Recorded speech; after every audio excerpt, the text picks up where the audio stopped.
नमस्कार दर्शक बंधु आपणक मु पुणी थे स्वागत करुच्ची ओडिया टीवी यूट्यूब चैनल। आज हूँ मार्च 22 तारीख शनिवार। आज सकाल कौन टॉप न्यूज रही आसतु नजर पकईवा। ता पूर्व वीडियो को गोटे लाइक कर दिंतु और जो मैंने चैनल को एजाए सब्सक्राइब करना चैनल को सब्सक्राइब कर दिंतु। प्रथम खबर, राज्य कैबिनेटर 16तम बैठक में मिली 10टी प्रस्ताव को मोहर। शुक्रवार एने विधानसभा घोषणा करते माननीय मुख्यमंत्री मोहन चरण मांझी। मुख्यमंत्री सूचना अनुसार गुरुवार बसिथिबा कैबिनेट बैठक में स्वास्थ्य और परिवार कल्याण, इस्पात खनि, पूर्त साधारण प्रशासन, जल संपद, पंचायती राज और पानीय जल विभाग ता सहित राजस्व और विपर्य परिचालना विभाग तरफ 10टी प्रस्ताव को अनुमोदन मिली। परवर्ती खबर, राज्य में संपूर्ण भाव बंद होगला विजु स्वास्थ्य कार्ड। एणिकी आयुष्मान भारत और गोपबंधु जन आरोग्य योजन सुविधा पाइपर ओडिशावासी। काली माननीय मुख्यमंत्री मोहन चरण मांझी आयुष्मान भारत योजना और गोपबंधु जन आरोग्य योजना को मंजूरी करछंती। एही योजना अधीन राज्य में 3 कोटी 40 लाख परिवार उपकृत हो पारे, जहाँकि परिवार पिछा वार्षिक 5 लाख टंका एवं महिला मानक अतिरिक्त 5 लाख टंकार चिकित्सार सुविधा मिल पार अपडेट रही। परवर्ती खबर, 2 दिनिया बैंक धर्मघट स्थगित रहिला। मार्च 24 तारीख और 25 तारीख में हेबाक थिबा बैंक धर्मघट स्थगित रही। 9 दफा दाबी United Forum of Bank Union पक्षर धर्मघट डाकरा दि जाता। आज श्रम कमिशन सहित आलोचना पर United Forum of Bank Union पक्षर 2 दिनिया बैंक धर्मघट स्थगित कर सूचना दी जाइछि। परवर्ती खबर, राज्य में आसंता 24 घंटे कुआपथर वर्षा होवार संभावना रही। 9टी जिला को कुआपथर वर्षा नहीं अलर्ट जारी कर सहित 3टी जिले में प्रबल वर्षा नहीं ऑरेंज अलर्ट जारी कर 11टी जिला को झड़ पवन नहीं येलो अलर्ट नहीं पाणीपाग विभाग पक्षर सूचना दी जाइछि।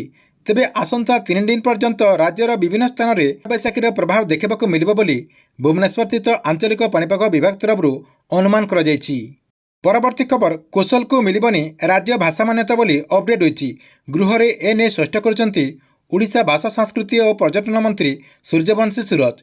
विधानसभा विरोधी दल उपनेता प्रश्न आचार्य प्रश्न उत्तर दे यह कहते जे सम्बलपुरी कौशली भाषा को नहीं राज्य भाषार मान्यता दाबी संक्रांतीय कौन प्रस्ताव सरकार तरफ हस्तगत होना बोली माननीय मंत्री सूचना देते।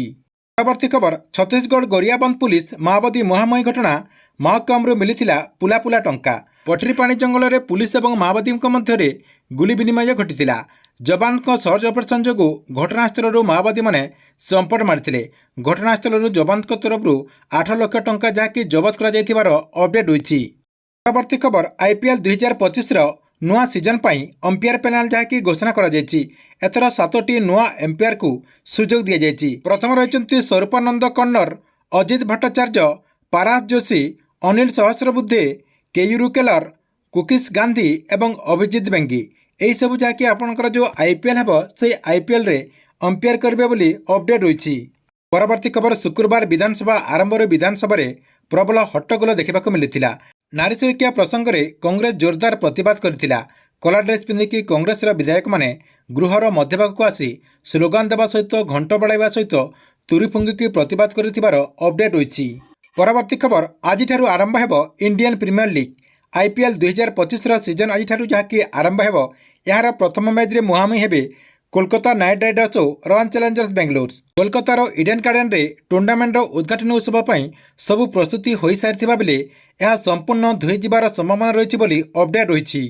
परवर्ती खबर, चाषी को निम्नमानर बिहन देथिबा अधिकारी विरुद्ध में कार्यानुष्ठान ग्रहण करा बोली आज खाद्य जोगाण मंत्री कृष्ण चंद्र पात्र प्रतिक्रिया रखिछंती। माननीय मंत्री कहते जे जो अधिकारी एथिरे संपृक्त थिबे तांको विरोध में कार्यानुष्ठान ग्रहण करा बोली माननीय मंत्री सूचना देइछंती। परवर्ती खबर, स्वराष्ट्र मंत्री अमित शाह शुक्रवार राज्यसभा रे स्वराष्ट्र मंत्रालय कार्यकारिता विषय में आलोचना करछंती। एही समय रे स्वराष्ट्र मंत्री 31 मार्च 2024 सुधा देश में नक्सल मुक्त करा बोली प्रतिश्रुति मध्य देइछंती। से कहते जे गत 10 वर्ष मध्य देश में एमिति काम करा जायछि जहाद्वारा स्वाधीनता पर ठारू केबे भी एमिति काम करा जाय नथिला बोली माननीय मंत्री सूचना देइछंती। परवर्ती खबर, पीएम किसान योजना को नहीं पीएम किसान योजनार जो 20तम किस्तिर टंका रही से 20तम किस्ती टंका चाषी भाई को आसंता जून मासरे मिलिब बोली କିଛି ମିଡ଼ିଆ ସୂତ୍ରରୁ ଜଣାପଡ଼ିଛି। ସେଥିପାଇଁ ଯେଉଁମାନେ ବି ଏପର୍ଯ୍ୟନ୍ତ ପିଏମ୍ କିଷାନ ଯୋଜନା ଅଧୀନରେ ଟଙ୍କା ପାଉନାହାନ୍ତି ଏବଂ ସେମାନେ ଯଦି ପିଏମ୍ କିଷାନ ଯୋଜନାର ଯେଉଁ 20ତମ କିସ୍ତିର ଟଙ୍କା ରହିଛି ସେହି 20ତମ କିସ୍ତିରେ ଟଙ୍କା ପାଇବା ପାଇଁ ଚାହୁଁଛନ୍ତି ସେମାନେ ଯାହାକି ଏବେଠାରୁ ଇ କ୍ୟାସ୍ ପ୍ରୋସେସଟିକୁ କମ୍ପ୍ଲିଟ୍ କରିଦିଅନ୍ତୁ। ତା ସହିତ ଆପଣଙ୍କର ଯେଉଁ ଲ୍ୟାଣ୍ଡ ସିଡ଼ିଂ ରହିଛି ସେହି ଲ୍ୟାଣ୍ଡ ସିଡ଼ିଂକୁ ମଧ୍ୟ ଆପଣମାନେ ଯାହାକି କମ୍ପ୍ଲିଟ୍ କରିଦିଅନ୍ତୁ। ତା ସହିତ ଆପଣଙ୍କର ଆଧାର ସିଡ଼ିଂ ଯେଉଁ ରହିଛି ସେହି ଆଧାର ସିଡ଼ିଂକୁ ମଧ୍ୟ ଆପଣମାନେ କମ୍ପ୍ଲିଟ୍ କରିଦିଅନ୍ତୁ। এই ତିନିଟାଟିକୁ ଆପଣ କମ୍ପ୍ଲିଟ୍ କରିଦେଲା ପରେ ପିଏମ୍ କିଷାନ ଯୋଜନାର ଯେଉଁ 20ତମ କିସ୍ତିର ଟଙ୍କା ଆସିବ ସେହି କିସ୍ତିରେ ଯାହାକି ଆପଣ 2000 ଟଙ୍କା ପାଇପାରିବେ ବୋଲି ଅପଡେଟ୍ ହୋଇଛି। ପରବର୍ତ୍ତୀ ଖବର, ଜିଡିଏସ୍ର ଫାଷ୍ଟ ମେରିଟ୍ ଲିଷ୍ଟ ଆସିଯାଇଛି।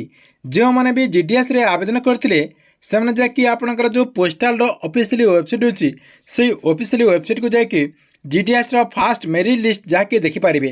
ଆପଣମାନଙ୍କ କେତେ କଟ୍ ଅଫ୍ ଯାଇଛି ଏବଂ କେତେଟା ଆପଣଙ୍କର ସିଲେକ୍ସନ୍ ହୋଇଛନ୍ତି ସେହିସବୁ ଯାହାକି ପୋଷ୍ଟାଲର ଯେଉଁ ଅଫିସିଆଲି ୱେବସାଇଟ୍ ରହିଛି ସେହି ଅଫିସିଆଲି ୱେବସାଇଟ୍ରେ ଜିଡିଏସ୍ର ଫାଷ୍ଟ ମେରିଟ୍ ଲିଷ୍ଟ ଯାହାକି ପ୍ରକାଶ କରାଯାଇଛି। ପରବର୍ତ୍ତୀ ଖବର, ସୁଭଦ୍ରା ଯୋଜନାକୁ ନେଇ ଦେଖନ୍ତୁ, ଯେଉଁମାନେ ବି ସୁଭଦ୍ରା ଯୋଜନା ଅଧୀନରେ ଦ୍ୱିତୀୟ କିସ୍ତିରେ ଟଙ୍କା ପାଇନାହାନ୍ତି ସେମାନଙ୍କର ଡକୁମେଣ୍ଟଟିକୁ ଆଉ ଥରେ ଯାହାକି ଭେରିଫିକେସନ୍ କରାଯିବ। ମାର୍ଚ୍ଚ 31 ତାରିଖ ପରେ ଆପଣଙ୍କର ଯେଉଁ ଡକୁମେଣ୍ଟ ରହିଛି ସେହି ଡକୁମେଣ୍ଟକୁ ପୁଣି ଥରେ ଭେରିଫିକେସନ୍ କରାଯିବ। ଦେଖନ୍ତୁ 1 to 1 ଆପଣଙ୍କ ଘରକୁ ଯାଇକି ଆପଣଙ୍କର ଯେଉଁ କିଛି ଅଧିକାରୀ ରହିଛନ୍ତି ସେହି ଅଧିକାରୀଙ୍କୁ ଦାୟିତ୍ୱ ଦିଆଯିବ।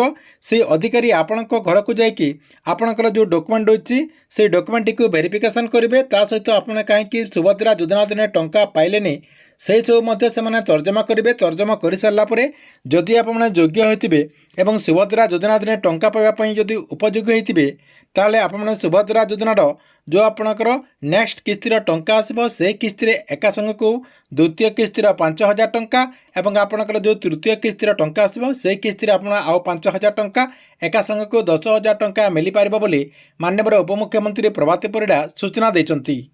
ପରବର୍ତ୍ତୀ ଖବର, ପ୍ରଧାନମନ୍ତ୍ରୀ ଆବାସ ଯୋଜନା ଅଧୀନରେ ଏମାନଙ୍କୁ 100% ଘର ମିଳିବ। ତେବେ କେଉଁମାନଙ୍କୁ 100% ଘର ମିଳିବ ଦେଖନ୍ତୁ, ଯେଉଁମାନେ ଇନକମ୍ ଟ୍ୟାକ୍ସ ବୁଝୁନଥିବେ ସେମାନେ ଯାହାକି ପ୍ରଧାନମନ୍ତ୍ରୀ ଆବାସ ଯୋଜନା ଅଧୀନରେ ଘର ପାଇପାରିବେ। ତା ସହିତ ଯଦି ଆପଣମାନେ ସରକାରୀ ଚାକିରିଆ ନ ହୋଇଥିବେ ଆପଣମାନେ ମଧ୍ୟ ପ୍ରଧାନମନ୍ତ୍ରୀ ଆବାସ ଯୋଜନା ଅଧୀନରେ ଘର ପାଇପାରିବେ। ତା ସହିତ ଯଦି ଆପଣଙ୍କ ପାଖରେ 5 ଏକରରୁ ଅଧିକ ଜମି ନଥିବ ତାହେଲେ ଆପଣମାନେ ମଧ୍ୟ ପ୍ରଧାନମନ୍ତ୍ରୀ ଆବାସ ଯୋଜନା ଅଧୀନରେ ଘର ପାଇପାରିବେ। ତା ସହିତ ଯଦି ଆପଣଙ୍କ ପାଖରେ ବିଲ୍ଡିଂ ନଥିବ, ଆପଣଙ୍କ ପାଖରେ ଯଦି କଚ୍ଚା ଘର ରହିଛି କିମ୍ବା ଆପଣଙ୍କର ଚାଲଛପର ଘର ରହିଛି ତାହେଲେ ଆପଣମାନେ ମଧ୍ୟ ପ୍ରଧାନମନ୍ତ୍ରୀ ଆବାସ ଯୋଜନା ଅଧୀନରେ ଘର ପାଇପାରିବେ ବୋଲି ଅପଡେଟ୍ ହୋଇଛି। ସେଥିପାଇଁ ଯେଉଁମାନେ ବି ଏପର୍ଯ୍ୟନ୍ତ ପ୍ରଧାନମନ୍ତ୍ରୀ ଆବାସ ଯୋଜନା ଅଧୀନରେ ଘର ପାଇବା ପାଇଁ ଆବେଦନ କରିନାହାନ୍ତି ଆପଣଙ୍କର ଏ ଯେଉଁ ସର୍ଭେ ରହିଛି ସେହି ସର୍ଭେଟିକୁ ଯଦି କରିନାହାନ୍ତି ଆପଣମାନେ ଯାହାକି ଖୁବ୍ ଶୀଘ୍ର ଏହି ସର୍ଭେଟିକୁ କମ୍ପ୍ଲିଟ୍ କରିଦିଅନ୍ତୁ। ପରବର୍ତ୍ତୀ ଖବର, ସିଏମ୍ କିଷାନ ଯୋଜନାକୁ ନେଇ ଯଦି ଆପଣମାନେ ଏପର୍ଯ୍ୟନ୍ତ ସିଏମ୍ କିଷାନ ଯୋଜନା ଅଧୀନରେ ଟଙ୍କା ପାଉନାହାନ୍ତି ତାହେଲେ ଆପଣମାନଙ୍କୁ ଆସନ୍ତା 24 ତାରିଖ ଭିତରେ ଏହିସବୁ କାମଟିକୁ ସାରିବାକୁ ପଡ଼ିବ। ପ୍ରଥମେ ଆପଣମାନେ କ'ଣ କରିବେ, ସିଏମ୍ କିଷାନ ଯୋଜନାର ଯେଉଁ ୱେବସାଇଟ୍ ରହିଛି ସେହି ୱେବସାଇଟ୍ଟିକୁ ଓପନ୍ କରିଦେବେ ଏବଂ ଆପଣଙ୍କର ଯେଉଁ ଷ୍ଟାଟସ୍ ରହିଛି ସେହି ଷ୍ଟାଟସ୍ଟିକୁ ଚେକ୍ କରିଦେବେ। ଷ୍ଟାଟସ୍ଟିକୁ ଚେକ୍ କରିଦେଲା ପରେ ଆପଣଙ୍କର ଯଦି VAWରେ ଆପଣଙ୍କର ଯେଉଁ VAW ଅପସନ୍ ଅଛି ସେଇଠି ଯଦି ଆପଣଙ୍କର ପେଣ୍ଡିଂ ରହିଯାଇଛି ତାହେଲେ ଆପଣମାନେ କ'ଣ କରିବେ, ଆପଣଙ୍କର ଯେଉଁ ବ୍ଲକ୍ ରହିଛି କିମ୍ବା ଆପଣଙ୍କର ଯେଉଁ କୃଷି ଅଧିକାରୀ ରହିଛନ୍ତି ତାଙ୍କ ପାଖକୁ ଯାଇକି ଆପଣଙ୍କର ଯାହା ବି ଡକୁମେଣ୍ଟ ରହିଛି ସେହି ଡକୁମେଣ୍ଟଟିକୁ ନେଇକି ଭେରିଫାଏ କରିପାରିବେ। ଦେଖନ୍ତୁ, ଭେରିଫାଏ କରିସାରିଲା ପରେ ଯଦି ଆପଣଙ୍କର ସବୁକିଛି ଠିକ୍ଠାକ୍ ଥିବ, ଆପଣଙ୍କର ଆଧାର କାର୍ଡ଼ଟି ବ୍ୟାଙ୍କ ଆକାଉଣ୍ଟରେ ଲିଙ୍କ୍ ଥିବ, ତା ସହିତ ଆପଣଙ୍କର ଇ କ୍ୟାସ୍ କମ୍ପ୍ଲିଟ୍ ହୋଇଥିବ ଏବଂ ଆପଣମାନେ ଯଦି କୃଷକ ପୋର୍ଟାଲରେ ରେଜିଷ୍ଟ୍ରେସନ୍ କରିଥିବେ ତାହେଲେ ଆପଣମାନେ ଯେଉଁ ଆପଣଙ୍କର ସିଏମ୍ କିଷାନ ଯୋଜନାର ନେକ୍ସଟ କିସ୍ତିର ଯେଉଁ ଅକ୍ଷୟ ତୃତୀୟାରେ ଆସିବାକୁ ଯାଉଛି ସେହି କିସ୍ତିରେ ଯାହାକି ଆପଣମାନେ 2000 ଟଙ୍କା ପାଇପାରିବେ ବୋଲି ଅପଡେଟ୍ ହୋଇଛି। ପରବର୍ତ୍ତୀ ଖବର, ଆଜିଠାରୁ ଆରମ୍ଭ ହେଉଛି IPL। ଦେଖନ୍ତୁ, ଆପଣମାନେ ଯଦି IPL ଦେଖିବା ପାଇଁ ଚାହୁଁଛନ୍ତି ତାହେଲେ ଆପଣଙ୍କ ମୋବାଇଲ ମାଧ୍ୟମରେ ଫ୍ରିରେ IPL ଦେଖିପାରିବେ। କେବଳ ଆପଣମାନେ ଯଦି ଜିଓ ୟୁଜର ଅଟନ୍ତି ଏବଂ ଆପଣମାନେ ଯଦି IPL ଦେଖିବା ପାଇଁ ଚାହୁଁଛନ୍ତି ତାହେଲେ ଆପଣମାନଙ୍କୁ 269 ଟଙ୍କାରୁ ଉର୍ଦ୍ଧ୍ୱ ମୂଲ୍ୟର ରିଚାର୍ଜ କରିବାକୁ ପଡ଼ିବ। ଆପଣମାନେ ଯଦି 269 ଟଙ୍କାରୁ ଅଧିକ ମୂଲ୍ୟର ରିଚାର୍ଜ କରୁଛନ୍ତି ତାହେଲେ ଆପଣମାନେ ମାଗଣାରେ ଆପଣଙ୍କର ଯେଉଁ ହଟଷ୍ଟାର ରହିଛି ହଟଷ୍ଟାର ସବସ୍କ୍ରିପସନ୍ ପାଇପାରିବେ ଏବଂ ପ୍ରତ୍ୟେକ ଦିନ IPLର ମଜା ଉଠାଇ ପାରିବେ ବୋଲି ଜିଓ ତରଫରୁ ଅପଡେଟ୍ ହୋଇଛି। ପରବର୍ତ୍ତୀ ଖବର, ଆସନ୍ତା ମାର୍ଚ୍ଚ 24 ତାରିଖ ସୋମବାର ଦିନ ମୁଖ୍ୟମନ୍ତ୍ରୀଙ୍କ ଜନ ଅଭିଯୋଗ ଶୁଣାଣି କାର୍ଯ୍ୟକ୍ରମ ବନ୍ଦ ରହିବ। ସପ୍ତଦଶ ବିଧାନସଭା ତୃତୀୟ ଅଧିବେଶନ ବଳବତ୍ତର ଥିବାରୁ ଭୁବନେଶ୍ୱର ୟୁନିଟ୍ସ୍ଥିତ ମୁଖ୍ୟମନ୍ତ୍ରୀଙ୍କ ଅଭିଯୋଗ ପ୍ରକୋଷ୍ଠ ଜନଶୁଣାଣି ଅଭିଯୋଗକୁ ବନ୍ଦ କରାଯାଇଛି। ପରବର୍ତ୍ତୀ ଅଭିଯୋଗ ଶୁଣାଣି ତାରିଖ ସମ୍ବାଦପତ୍ର କିମ୍ବା ଅନ୍ୟାନ୍ୟ ଗଣମାଧ୍ୟମ ଜରିଆରେ ଜଣାଇ ଦିଆଯିବ ବୋଲି ସାଧାରଣ ପ୍ରଶାସନ ଓ ଅଭିଯୋଗ ବିଭାଗ ପକ୍ଷରୁ ସୂଚନା ଦିଆଯାଇଛି। ठीक अच्छे एथिला आपणक पई आज दिनर सबुठारु बड़ खबर। आपणक वीडियो केमती लागला कमेंट बॉक्स रे निश्चय गुडी कमेंट करंतु एवं केउ जगह आपण ए वीडियोटी को देखुचंती ताहा मते आपण कमेंट बॉक्स रे निश्चय गुडी कमेंट करंतु एवं प्रत्येक दिन एमिति देश विदेशर बड़ खबर देखा चाहूले ए चैनल टी को आपण रेगुलर देखुतांतु जहाँ द्वारा प्रत्येक दिन देश विदेशर अपडेट खबर जानी